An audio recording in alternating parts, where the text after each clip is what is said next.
నమస్తే, welcome to while. నేను మీ జాకిర్ హుస్సేన్. ప్రస్తుతం మనతోటి సీనియర్ జర్నలిస్ట్ సిఎస్ రావు గారు ఉన్నారు. వెల్కమ్ చెప్పేద్దాం. హలో సార్, నమస్తే. నమస్తే. పవన్ కళ్యాణ్ అభిమానులు ఎప్పుడెప్పుడు అని ఎదురు చూసిన పవన్ కళ్యాణ్ గారిని సీఎంగా చూడాలని. సో అది రీసెంట్గా కొన్ని వార్తలు చక్కర్లు కొడుతున్నాయి సార్. అంటే సీఎంగా పవన్ కళ్యాణ్ గారు రాబోతున్నారు అన్నట్టు. దీని గురించి అసలు ఏం చెప్తారు? సో ఎవరు పుట్టించారే కానీ సోషల్ మీడియాలో అద్భుతమైనటువంటి ప్రచారం జరుగుతుంది. ఇది అబద్ధం అని తెలిసి కూడా దాన్ని నిజం చేయడానికి కొంతమంది చేస్తున్నటువంటి ఫేక్ ప్రచారం. ఓకే, అంటే దీన్ని ఎలా చూడొచ్చు సార్? అంటే వైసీపీ వాళ్ళు కావాలని ఏమన్నా పుట్టించి కూటమిని విడగొట్టడానికి ఏమన్నా ట్రై చేస్తున్నారన్న దిశలో ఏమన్నా మనం ఆలోచించవచ్చు. ఈ ప్రచారంలో కట్టప్ప ఎవరైనా ఉండొచ్చు. ఓకే, ఏ పార్టీలోనైనా కట్టప్ప ఉండొచ్చు. జనసేనలో ఉండొచ్చు కట్టప్ప, వైఎస్ఆర్ కాంగ్రెస్ పార్టీలో ఉండొచ్చు, తెలుగుదేశం పార్టీలో కూడా ఉండొచ్చు, చెప్పలేం. కాకపోతే పుట్టించింది ఎవరనేది తెలుసుకోవాల్సిన బాధ్యత ఈ ప్రభుత్వం మీద ఉంది. ఎందుకనంటే గత 4 రోజుల నుంచి ఇన్ఛార్జి సీఎంగా పవన్ కళ్యాణ్ బాధ్యతలు స్వీకరించబోతున్నారు. చంద్రబాబు నాయుడు గారు ఈ నెలాఖరికి 26వ తారీఖున 4 రోజుల పర్యటన నిమిత్తం సింగపూర్ వెళ్తున్నారు. ఆయనతో పాటు లోకేష్ గారు, ఇంకొక 2-3 మినిస్టర్లు, అధికారులు అందరు కలిసి సింగపూర్ వెళ్తున్నారు. ఆ సమయంలో ఇన్ఛార్జి సీఎంగా పవన్ కళ్యాణ్ గారు ఉంటారు అనేది స్ప్రెడ్ అవుతున్నటువంటి న్యూస్. ఇంకొక అడుగు ముందుకేసి పవన్ కళ్యాణ్ని దేవుడిగా భావించేటువంటి వాళ్ళు, లేదంటే పవన్ కళ్యాణ్ సీఎం కావాలని కోరుకునేటువంటి వాళ్ళు, జనం ఆమోదయోగ్యం ఉన్నా లేకపోయినా, ఓట్లు వేసినా వేయకపోయినా మా దేవుడి సీఎం కావాలని కోరుకునేటువంటి వాళ్ళు ఉన్నారు, ఆయనకి వీరాభిమానులు. అలాంటి వాళ్ళు ఎవరో మొత్తం మీద సీఎం పవన్ కళ్యాణ్ కాబోతున్నారు. ఆ 4 రోజులు ఆయన సీఎం కుర్చీలో కూర్చుంటారు. సెక్రటరియట్కి వెళ్ళి ఫైల్స్ క్లియర్ చేస్తారు. సీఎంకు ఉండే ప్రోటోకాల్స్ అన్నీ పవన్ కళ్యాణ్కి రాబోతున్నాయి. ఇలాంటి ప్రచారానికి బాగా లేపారు, వ్యూహాన్ని రచించారు. అది గత 48 గంటల నుంచి బాగా వైరల్ అవుతుంది. అందుకే దానికి ఫుల్ స్టాప్ పెట్టడానికి మనం ఈ వీడియో చేయాల్సి వస్తుంది. అసలు రాజ్యాంగబద్ధంగా డిప్యూటీ సీఎం పదవే లేదు. ఓకే, తర్వాత ఇన్ఛార్జ్ సీఎం అనేదే లేదు. గవర్నర్ ప్రమాణ స్వీకారం చేయిస్తేనే ముఖ్యమంత్రి ప్రోటోకాల్ వస్తుంది ఎవరికైనా. జనరల్గా ఎలక్షన్లు అయిపోగానే ఆ పర్టికులర్ పార్టీకి సంబంధించిన ఎమ్మెల్యేలందరూ కలిసి నాయకుడిని ఎంచుకుంటాడు. ఎంచుకున్న తర్వాత ఆ రెజల్యూషన్ని గవర్నర్కి పంపిస్తే గవర్నరు ముఖ్యమంత్రిగా ఆయన్ని ప్రమాణ స్వీకారం చేపిస్తారు రాజ్యాంగబద్ధంగా. అప్పుడు మాత్రమే సీఎం ప్రోటోకాల్ వస్తుంది, సీఎం హోదాలో సంతకాలు పెట్టేసిన అధికారం వస్తుంది. అంతే తప్ప సీఎం ఊరెళ్తే, లేదంటే ఇతర దేశాలకు వెళ్తే సీఎం కూర్చోలో కూర్చొని అన్ని సంతకాలు పెట్టేటువంటి హోదా కానీ ఆ అధికారం కానీ రాజ్యాంగం కల్పించాల. సినిమాలు లాంటివి జరుగుతుంటాయి. అంతే, సినిమాలు లాంటివి జరుగుతుంది తప్పితే మామూలుగా అయితే రాజ్యాంగ పరంగా అది సాధ్యం కాదు, సాధ్యమయ్యే పరిస్థితి కూడా కాదు. కాకపోతే ఇక్కడ ఏంటంటే సీఎం ఎవరున్నా సరే ఒకవేళ విదేశాలకు వెళ్తుంటే ఒకరిని ఒక ఇన్ఛార్జిగా పెట్టి వెళ్తారు మౌఖికంగా. ఆ క్యాబినెట్లో ఉండేటువంటి వాళ్ళని ఎవరినైనా పెట్టచ్చు. డిప్యూటీ సీఎంనే పెట్టాలని లేదు. అసలు డిప్యూటీ సీఎం పదవే రాజ్యాంగబద్ధం కాదు, ఎక్కడా లేదు. ఊరికే సాంప్రదాయంగా ఈ సామాజిక ఈక్వేషన్లని, లేదంటే కూటమిలో ఈక్వేషన్లని, రకరకాల ఈక్వేషన్లను బేస్ చేసుకొని డిప్యూటీ సీఎంలని క్రియేట్ చేస్తున్నారు తప్పితే రాజ్యాంగబద్ధంగా డిప్యూటీ సీఎం అనేది లేదు. జగన్మోహన్ రెడ్డి గారు 5 డిప్యూటీ సీఎంలను ఇచ్చారు ఆయన అధికారంలో ఉన్నప్పుడు, 2019 నుంచి 2024 మంది. వాళ్ళెవ్వరికి కూడా ప్రత్యేకమైనటువంటి అధికారాలు ఏమి లేవు. రాజ్యాంగం కల్పించలా.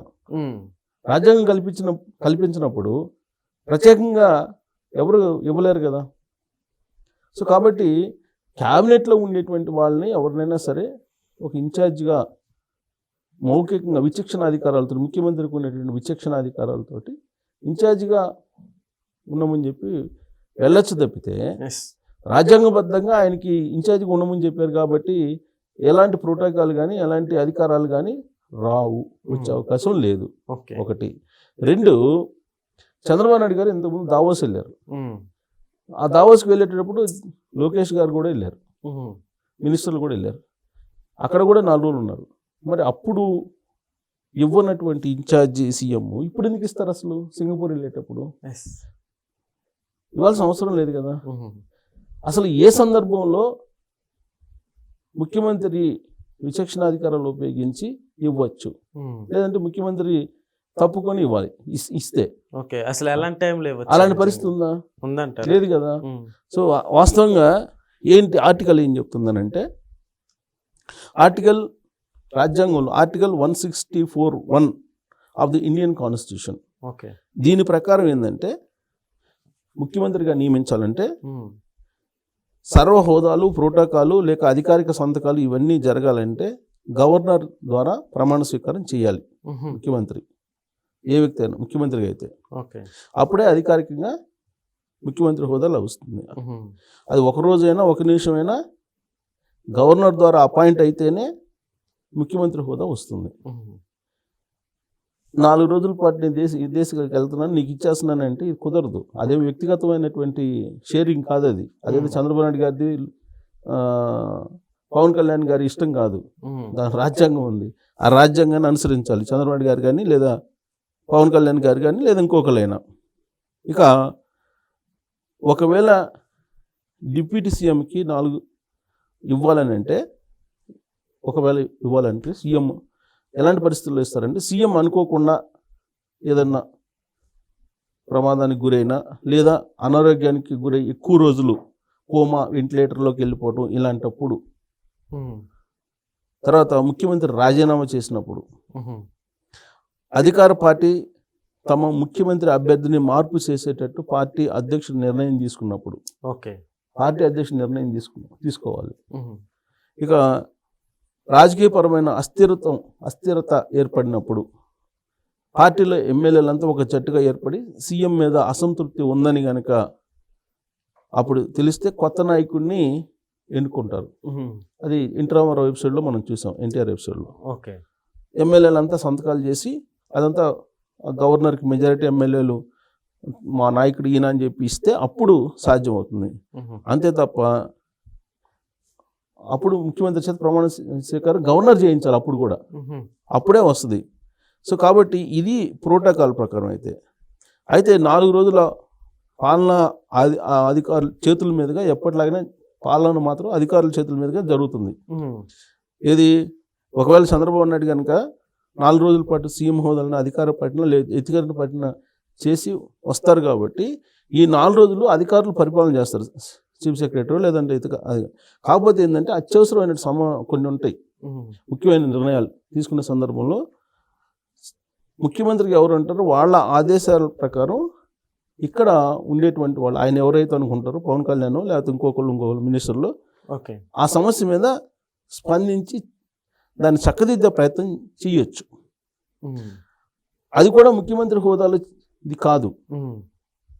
ముఖ్యమంత్రి హోదాలో ఆయన చెప్పారు కాబట్టి ఒక సమస్యని డీల్ చేసి మాట్లాడుకోవడం అంటే, అంతే తప్ప అధికారికంగా ఎక్కడ డిప్యూటీ సీఎం ఊరు వెళ్ళినప్పుడు లేదంటే సీఎం విదేశాలకు వెళ్ళినప్పుడు ముఖ్యమంత్రి హోదా రాదు. సో కాబట్టి సోషల్ మీడియాలో వైరల్ అవుతున్నటువంటి న్యూస్ 100కు 100% ఫేక్, తప్పుడు న్యూస్. అది సాధ్యం కాదు. ఒకటి. 2, ఇప్పుడు దీనికి ఉదాహరణలు కూడా ఉన్నాయి. రామారావు గారు ఆపరేషన్ చేయించుకోవడానికి అమెరికా వెళ్ళారు. అప్పట్లో వెళ్ళినప్పుడు నాదెండ్ల భాస్కర్ రావు గారు ఆయన వచ్చేటప్పటికి మెజారిటీ ఎమ్మెల్యేలను తమ వైపు తిప్పుకొని గవర్నర్ దగ్గరికి సంతకాలు తీసుకుని వెళ్ళి ఆయన ప్రమాణ స్వీకారం చేశారు ఆయన వచ్చేటప్పటికి. సరే, ఆ తర్వాత ఆయన ప్రజల్లోకి వెళ్ళటం, మళ్ళీ తిరిగి మళ్ళీ ఎన్నికలు రావటం, మళ్ళీ రామారావు గారు గెలవటం, ఇవన్నీ జరిగాయి. ఆ తర్వాత ఒకసారి నాకు వేరే వాళ్ళు చెప్పడం ఏంటంటే, ఇదే రామారావు గారు మళ్ళీ విదేశాలకు వెళ్తూ హర్రామ జోగి గారికి ఇన్ఛార్జ్ సీఎం బాధ్యతలు అప్పచెప్పారు అని చెప్పి అంటున్నారు. అంటే జస్ట్ ఊరికే ఒక పెద్దగా సమాచారాన్ని షేర్ చేసుకోవడానికి తప్పితే ప్రోటోకాల్ ప్రకారం ఏది రాదు. ముఖ్యమంత్రి హోదాలో ఇన్ఛార్జ్ సీఎంగా మీరు ఉండండి అని, మీరు ఉండండి. ఇన్ఛార్జ్ సీఎం కూడా కాదు, ఇన్ఛార్జ్ సీఎం ఆపద్ధర సీఎం అనేది ఉండవండి రాజ్యాంగంలో. జస్ట్ ఒక డిప్యూటీ సీఎంగా ఉన్నారు కాబట్టి ఇక్కడ ఆయన ఏదన్నా సమస్య వచ్చినప్పుడు కోఆర్డినేట్ చేసుకోవడానికి పనికి వస్తారు తప్పితే అధికారికంగా ఎలాంటి గుర్తింపు సీఎంగా ఉండదు. ఓకే కాబట్టి ఇది ఫేక్ న్యూస్ అని చెప్పి అనుకోవాలి మనం. ఓకే సో ఇప్పుడు జరుగుతున్నటువంటి ప్రచారంలో ఇంకొక ఎడిషనల్గా కూడా వీళ్ళు యాడ్ చేస్తున్నారు సోషల్ మీడియాలో. ఏంటంటే చంద్రబాబు నాయుడు గారు సింగపూర్ 4 రోజులు వెళ్ళిపోతున్నారు, ఈ 4 రోజుల పాటు ఇన్ఛార్జ్ సీఎం బాధ్యతలు పవన్ కళ్యాణ్ గారికి అప్పచెప్తారు. ఓకే సో ఆ సమయంలో జగన్మోహన్ రెడ్డి గారిని జైలుకి పంపిస్తాడు పవన్ కళ్యాణ్ గారు అని చెప్పి వాళ్ళ అభిమానులు ఇదొక ట్విస్ట్ కూడా ఇస్తున్నారు. ఓకే ఇది చంద్రబాబు నాయుడు గారిని సింగపూర్ పంపించేసి పవన్ కళ్యాణ్ గారు ఇన్ఛార్జ్ బాధ్యతలు తీసుకొని సీఎం బాధ్యతలు జగన్మోహన్ రెడ్డి గారిని జైల్లో పెట్టేస్తాడు అనేటువంటిది కూడా యాడ్ చేసి ప్రచారం చేస్తున్నారు. ఇది కూడా ఫేకే.